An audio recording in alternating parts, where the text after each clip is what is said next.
Minsan, tayo na may-ari, tayo na founder ng negosyo natin, ay kadalasan tayo pa yung nagiging dahilan bakit nagiging magulo ang negosyo natin at kung bakit hindi nagiging productive ang mga tao natin. So, this video nga pala ay para sa mga negosyante dyan, sa mga technician, sa mga computer shop owner, na meron na kayong gumaganang negosyo at sa hindi ko ma-explain na dahilan bakit minsan ay nafe-fail ko na every time na nandun ako sa business namin ay nafe-fail ko or nakikita ko sa mga tao ko na hindi sila nagiging productive. Yo, what's up mga boss? It's me again, Roger Silvido. I am the founder and owner of Blue Arm Computers. Meron na po akong 5 taong experience sa pagpapatakbo ng computer shop business.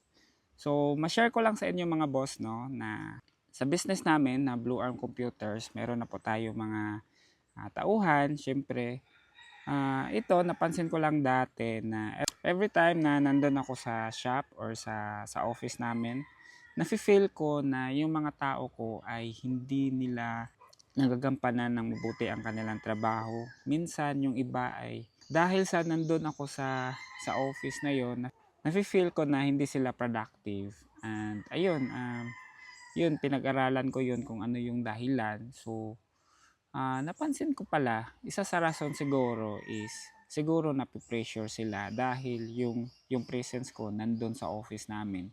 Kaya ang solusyon ko talaga doon mga boss no.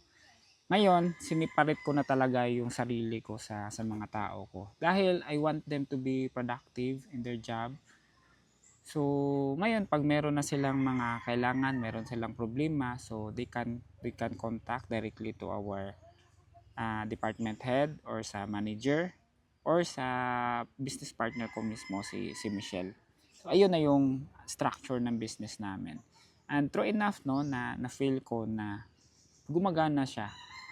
So siguro nagiging pressure sa kanila na nandun ako sa office. So doon sa topic natin mga boss, kung bakit tayo pa na may-ari, tayo na founder ng business natin ay tayo pa yung nagiging dahilan bakit hindi nagiging productive ang mga tao natin. So meron lang akong 3 punto mga boss no. So unang-una is outdated na yung sistema mo. So kung dati, nung ikaw pa yung gumagawa ng negosyo mo o sa task na yan, for that specific position, iba yung proseso mo dati. But then, as times goes by, ngayon na ibang tao na yung gumagawa ng negosyo mo, possibly na meron nang na-improve sa sistema mo. Kaya kailangan mo yang balikan, kailangan mo yang tutukan, and then kailangan mong alamin kung ano ba talaga yung ginagawa niya para mag-coincide yung idea niyong dalawa. And then, doon pwede ka na mag-adjust after mong malaman na meron pala siyang binago sa sistema niyo. Pangalawa mga boss is yung presensya mo mismo. So it's very normal na every time na nandun ka sa opisina mo, normal yan na feeling ng mga tao mo na kumbaga nape-pressure sila kapag nandyan ka. So sometimes no, na-feel ko na rin yan. So kaya I gave way.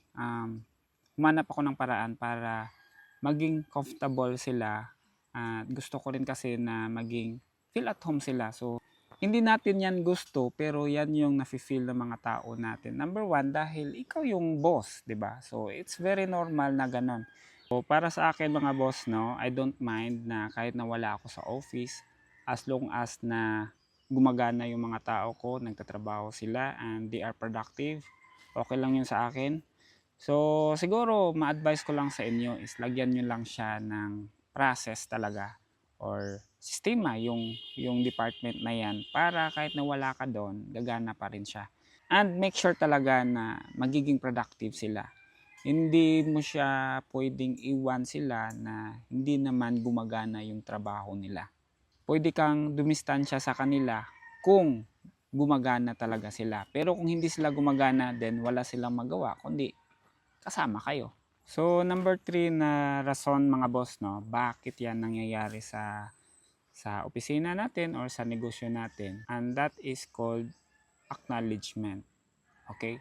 So yung mga tao talaga natin, it's very normal na nagpapa-impress sila sa atin, sa boss nila dahil gusto nilang ma-acknowledge. So ikaw as a boss, no, masuggest ko na kapag meron kang tao na ganon na above average, palaging nagpe-perform talaga. So siguro naman bigyan mo rin ng credit siya. I-acknowledge mo rin yung trabaho niya. Dahil kapag ina-acknowledge mo yung mga tao mo, they will do more sa negosyo mo. So sometimes lang, no, because of that, na gusto nilang maganda yung impressions natin sa kanila. Doon siya nabubuo yung pressure talaga. Bakit sometimes nagkakapalpak-palpak na yung trabaho nila? Dahil sa salitang gusto nilang maganda yung impression natin sa kanila. So, sinishare ko po ito sa inyo ngayon mga boss dahil naniniwala po ako na hindi mo kailangan na i-micromanage ang mga tao mo. So, just ano lang, siguro be a simple boss. May simpatya ka sa kanila. Kapag meron silang mali, pagalitan mo. Pero kapag meron silang ginawang maganda, edi purihin mo rin. So, in that way, no, makikita mo na magiging productive sila sa kanilang trabaho. And then, ayun, maganda din yung pakikitungo nila sa'yo. Dahil ang kalaban kasi natin dito mga boss, no, ay yung sobrang pressure na yung tao natin sa trabaho nila. And then, dumating yung time na instead na performer yan dati, so ngayon, wala na siyang gana dahil grabe na yung expectation mo talaga. So, ano lang, sakto lang, tansyahin mo lang. Meron lang talagang tamang limit talaga hanggang saan lang yung pagmamanage natin sa kanila. And then ayun, kapag napansin mo na yon na sobrang stress na yung mga tao mo, so sometimes siguro you need to step back para makarelax sila. So sa amin mga boss, no, sa company namin, isa sa pinaniniwalaan ko talaga, isa sa ginagawa ko talaga sa negosyo namin ay yung kahit na sobrang pressure na kami, hindi yun yung dahilan para ipasa ko yung pressure na nafe-feel ko sa kanila. Kung kaya ko silang paganahin, kung kaya ko silang pakilusin na hindi sila ipit, hindi sila pilit, why not, 'di ba? So bilang may-ari, bilang founder ng isang kumpanya, kailangan din natin na i-make sure na maganda yung harmony ng business natin sa mga tao natin at sa management. Dahil naniniwala din ako, isa din yan sa pinaniniwalaan ko na kapag maganda yung company culture nyo, then malayo talaga ang mararating ng negosyo mo. Bilang isang may-ari, bilang isang founder, trabaho natin na dapat nagtutulungan yung mga tao natin. Dapat meron silang magandang dynamics. Maganda yung harmony nila at ayun nga, hindi sila nag-aaway-away. So, mangyayari lang yan if maganda yung culture nyo talaga sa loob. Dahil kapag ganun yung culture nyo sa loob, nako, malayo talaga yung mararating ng negosyo nyo. Tandaan po natin na yung kasama talaga natin sa paglaki, kasama talaga natin yung mga tao natin.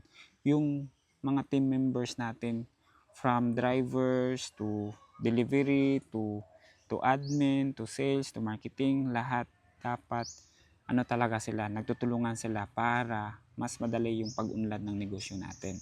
Ayun.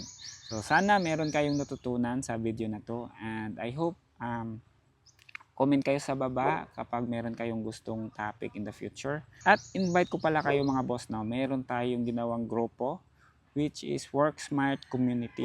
Okay? Pwede tayong mag-usap doon about life, about business, or kahit ano, basta walang scam. So, ayun lang po mga boss. Always remember mga boss to always work smarter, not just harder. Takits mga boss. Bye-bye!